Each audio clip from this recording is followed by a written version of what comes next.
dream bedroom, the Star Wars room at my house, the Ever After Estate. I'm Andrew Greenstein, and you probably already know this guy who is being unusually quiet compared to what he normally is. Now, this bedroom is mostly about my favorite Star Wars movie of all time, Episode 5. For those who aren't crazy fans, that's The Empire Strikes Back. Now, every piece in this room is something that I didn't necessarily plan on. The room came to be gradually, and I just had a rough idea of what I wanted, and then as I saw it come together, I thought of more pieces, and I really had to put a lot of work in to get each piece done, and hire a lot of people to do a lot of work. So I hired my favorite carpenter, Harold Bloder, and I showed him some pictures of other AT-AT Walker beds that people have built online, and I told him, you gotta make it 2 levels, you have to make it realistic so it doesn't just seem like a cheesy prop, and you have to outdo everything online. Harold came through in a big way. Normally we make the bed with a fluffy white blanket to look like snow. We got the shooters out front with the glowing lasers coming out of them. The AT-AT Walker is tilted just right so that as you enter the room it looks like he's coming at you. Okay, now floors to me are really important. When I made the room, I thought to myself, do I want it to be a specific scene of Star Wars, like a Millennium Falcon room? But then I thought, no, I want it to be a tribute to Star Wars, all things memorabilia-like, a collector's item room. So for me, the carpet had to be something with Star Wars all over it. And believe it or not, there are no carpets anything like this online, except for this one, which seems to only be sold in the UK. And I'm in Florida, USA. Now, getting a UK shipper to ship a giant roll of carpet is actually not as easy as you would think, because floor covering stores normally sell locally. So I had to write to a few of them, get rejected, and I stayed persistent until I found one outfitter from the UK who was willing to ship me this carpet. It only cost a few $100s US, but the shipping wound up costing more than that. And then it got held up in customs and went through all sorts of procedures that when it got to Florida, I had to wait another 3 weeks and pay hundreds more. So I think I wound up paying triple for it, but I'm glad because this was the Star Wars carpet that I knew would make this room. No more arigato for watching my video! This is Star Wars pachinko. It does all kind of cool stuff. You shoot the ball with this flipper. I got this after the room was done. As we're coming up the stairs, I just knew I needed it because it has so many iconic and cartoonish and elaborate video game scenes. But I don't even know what I'm saying, it's just so cool. You have to keep shooting these balls. There is a TIE fighter that drops down from there. There's lightsaber battles, Darth Vader jumps up.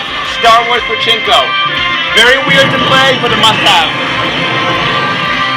Being a fan of The Empire Strikes Back, I wanted to fill some spaces with customized murals, and I know some great artists. So I picked 2 iconic scenes. Obviously, the final scene from The Empire Strikes Back, and the classic I Am Your Father scene, or a few seconds beyond I Am Your Father to a Join Me kind of scene. And I really feel that those set off the room very nicely. Thanks to Nessa Milan for painting them. And the other iconic mural scene we got, of course, is I Love You, I Know. As you're going up the stairs, we're actually moving into our Buzz Lightyear related room. And the color transition here was really smooth because this kind of goes with both rooms, but is obviously the beginning or the end of the Star Wars room, depending on whether you're going up or down the stairs. You will bring Captain Solo and the Wookiee to me. Or at least Captain Solo. Who am I? Someone who loves you. Okay, now that doesn't fit. So, this Han Solo frozen in carbonite. If you're watching this video, then you've probably seen a lot of these for sale. Like I know the Sharper Image used to sell one for thousands of dollars. This is actually a much cheaper version. It's very, very thin and pliable. And I ordered this online for just a few $100 from an Etsy seller who makes them.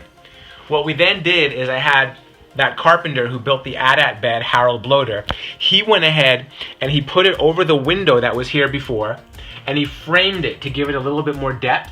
Even though I know in the movies Han Solo was not framed the same way, this is what went with the room.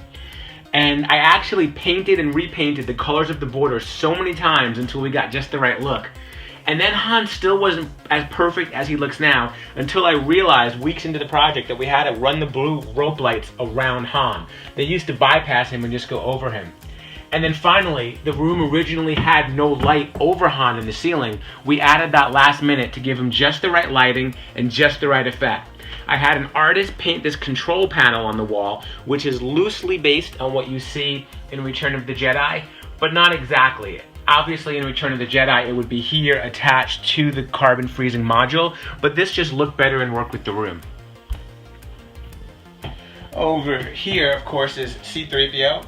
Also an online Etsy version, if I remember correctly, either Etsy or maybe eBay. He plugs in and the eyes light up, but not that brightly. And then, of course, this is definitely from an Etsy vendor. I got this obvious Jawa. He's one of the only things in the room that's not Empire Strikes Back. He's a New Hope. But I do have this Empire Strikes Back R2-D2 over here. And this also, sort of like the carpet, was surprisingly difficult to find. I searched for weeks because there's a lot of life-size R2-D2s online that are interactive, but they're only 18 inches tall. They're usually a Hasbro-made toy that I believe was discontinued.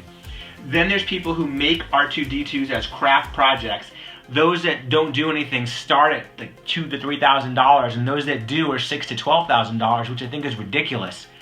This one finally showed up one day for about $1,400, which is still a lot, but a much better deal. He's an R2-D2 table, and he was being sold by a store on eBay, so I snatched him right up. However, it was one of those sellers that says available for pickup only, and I was in a whole different state from them, so I hired one of those delivery pickup services to actually go pick it up and bring him to me, which is cheaper than UPS or FedEx would have been anyway. R2-D2 table, I got a Kindle tablet just for the purpose of having lots of Star Wars apps, and it also has some pre-downloaded Star Wars music and stuff to add ambiance to the room.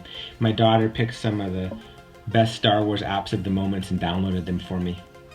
Now, because this room is a tribute to Star Wars, all things collectible, all sorts of memorabilia, I knew I had to have lightsabers. So I got a couple of replicated props from a site online of the actual lightsaber hilts. And I was wondering, like, what can I store them on? You can't really just tie one to a wall like I did with the blaster up there. So I ordered these football cases, and they actually worked out pretty perfectly. And then I made my funny little sign, in case of fire, use the Force. Then I knew I needed representations of all different characters. So I ordered some helmets from eBay of Boba Fett, a Stormtrooper, and I put Darth Vader up on that shelf, and I turned him to face the TV so it looks like he's always watching it. I actually made, it's not playing now, but a CD that plays non-stop Star Wars music and Star Wars video clips, so actually a DVD. I put an X-Wing fighter coming out of the TV, this cool little light that I got as a gift over here, and of course I put in an Xbox with a few classic Star Wars video game titles. Now, I knew when the room was almost done that one thing was missing. I needed lightsabers that actually lit up somewhere.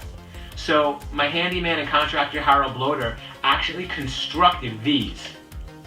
They light up on the ceiling. He actually got a rechargeable flashlight and hooked it up to electrical power to keep it constantly charged, and tied it in together with this remote control light switch. So we have a red lightsaber and a green lightsaber on the ceiling.